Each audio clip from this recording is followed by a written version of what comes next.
बहनों ख़वातीन के हवाले से जो है वो इसकी बड़ी अहमियत है। और बदकिस्मती से इस दिन जो है वो दो किस्म के जो है वो एहतजाजी मुजाहरे तो आप नहीं कह सकते, लेकिन एक अपना अपना नज़रिया, अपनी अपनी सोच को आगे बढ़ाने के लिए जो है वो ख़वातीन जो है वो सड़कों पे आती हैं और अपना जो है वो अपना मौक़िफ़ जो है वो बयान करती हैं। एक औरत मार्च आज उसकी एक्टिविटी लाहौर में भी है, इस्लामाबाद में भी है, और उसे काउंटर करने के लिए आज ही के दिन एक हया मार्च जो है उसकी भी एक्टिविटी जो है वो चल रही है। और लाहौर में ये इमरानी फितने ने जो है वो एक बर्गर मार्च भी जो है वो बीच में आज अनाउंस किया हुआ है, और ये सारी एक ही विसिनिटी बनती है। वही एरिया है जहाँ पे ऑलरेडी औरत मार्च हो रहा है, वही एरिया है जहाँ पे हया मार्च हो रहा है। हमारी बहनें ख़वातीन जो है वो अपनी इस एक्टिविटी को अपने अपने नज़रिए और सोच के मुताबिक जो है वो उसको जो है वो उजागर कर रही हैं। और साथ में ये फितना खान ने मुनासिब समझा है कि ये अपने फितने को भी जो है वो बीच में उजागर करे, और उसके लिए इसने बर्गर मार्च जो है वो अनाउंस किया हुआ है और उसकी रैली।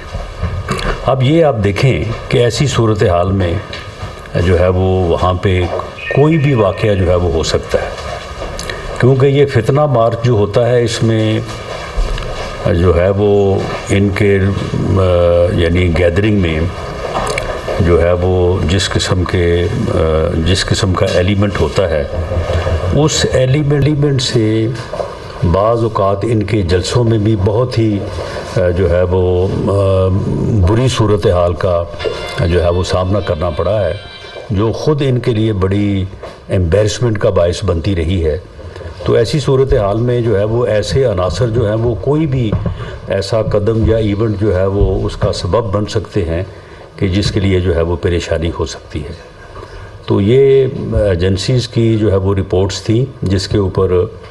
पंजाब हुकूमत ने, केयर टेकर गवर्नमेंट ने जो है वो दफ़ा 44 का जो है वो नफाज किया है, और वहाँ पे उन्होंने इस बात का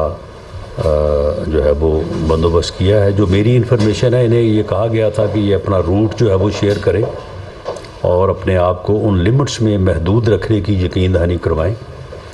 ताकि ये जो मुख्तलिफ़ एक्टिविटीज़ हैं उनके पेश नज़र कोई वहाँ पे नाखुशगवार वाक़या जो है वो ना हो। लेकिन ये बदबख्त इमरानी टोला जो है ये किसी रूल को, किसी कानून को तो ख़ातिर में लाता नहीं है। ऐसी बात के ऊपर तो ये आगे से जो है वो एक अजीब रवैया जो है वो अपनाते हैं, तो जिसकी बुनियाद के ऊपर पंजाब गवर्नमेंट ने दफ़ा 44 का नफाज करना जो है वो मुनासिब समझा है। मामला ये है कि एक तरफ टांग को 5 माह से प्लस्तर चढ़ा हुआ है, चला नहीं जाता, 72 साल उम्र हो गई है, माजूर हैं, हिल नहीं सकते, बीमारियां हैं, बीमार हैं, और दूसरी तरफ जो है वो आज ही के दिन जो है वो रैली भी निकालना चाहते हैं। भई अगर आप सेहतमंद हो गए हैं तो फिर आप आगे अदालतों में पेश हो, अपने अमाल का जवाब दें। जो आपने तोशा खाना में चोरियां की हैं, जो आपने मनी लॉन्ड्रिंग की है, जो आपने नाजायज़ औलाद पैदा की है, तो उसका जवाब दें। वो अदालतें आपसे जवाब मांग रही हैं, और अदालतों से आपको जो है वो जिस कदर रिलीफ आपको मिल रहा है कि आपकी दरख्वास्तें जो हैं वो यानी फौरी तौर पे दायर बाद में होती है, पहले जो है वो उसकी समाअत जो है वो शुरू हो जाती है, और रिलीफ बनता हो या ना बनता हो वो रिलीफ आपको मिल जाता है जो आप मांगते हैं। लेकिन इसके बावजूद आप अदालतों के ऊपर एतमाद नहीं कर रहे, इसके बावजूद जो है वो आप अदालतों पे में जो है वो पेश नहीं हो रहे। ये कहाँ मदीना की रियासत आप कायम करना चाहते थे? आपका अपना अमल जो है ये तो बिल्कुल उसके बरक्स है। तो इस सूरत हाल में कि जब अदालतों का जो है वो रिलीफ भी अदालतों के ऊपर एतमाद का जो है वो बाइस नहीं बन रहा, और ये बात साबित हो गई है कि वो एक बहाने के तहत एक बहाना तराशते हुए जो है वो पेश नहीं होना चाहते, क्योंकि उनको पता है कि ये 2+2 जो है वो उनके जराइम हैं। इन तीनों केसेस में तो उनके पास पेश हो के कोई डिफेंस भी नहीं है जिसके मतलब जो है वो कोई जो है वो कोई उज़र ही पेश कर सकें कि जी इसमें मेरा ये डिफेंस है। तो इसलिए अब सूरत हाल जो है वो यहाँ तक पहुँच चुकी है कि अब सारे बहाने भी ख़त्म हो चुके हैं और रिलीफ देने के वो तमाम तर जो है वो इंदिए जिनके ऊपर उसको रिलीफ दिया जा सकता था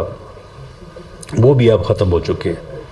अब अगर इससे ज़्यादा इसके साथ जो है वो मेहरबानी और शफ़क़त का सलूक होगा तो ये जो है ये सवाल उठाएगा, और इससे मैं समझता हूँ कि हमारी अदलिया का जो मोहतरम अदारा है उसकी गैर जानबदारी, और जिस तरह से ये कहा जाता है कि इंसाफ जो है वो सब के लिए जो है वो सबको एक ही नज़र से देखता है, तो उसके ऊपर भी जो है वो हर्फ आएगा और फिर हर आदमी और जो है वो आम आदमी भी ये सवाल उठाएगा। और हमें जो अदालतों से जिस किस्म का रवैया मिलता रहा है, यानी हमारे ऐसे केसेस भी हुए जिसके ऊपर 100 मोटो नोटिस बनता था लेकिन किसी ने 100 मोटो नोटिस जो है वो नहीं लिया, और इनके जो है वो कान पे खारिज भी हो तो 100 मोटो नोटिस, ये जब कहें 100 मोटो नोटिस, और बाकायदा यानी बेंचेस जो हैं वो बात बनती हो ना बनती हो वो लिख के भेज देते हैं कि जी 100 मोटो जो है वो 100 मोटो नोटिस जो है वो लिया जाए। तो ये सारी चीज़ें जो हैं ये हमारा अदलिया का मुअज़्ज़ज़ अदारा जो है उसके लिए भी जो है ये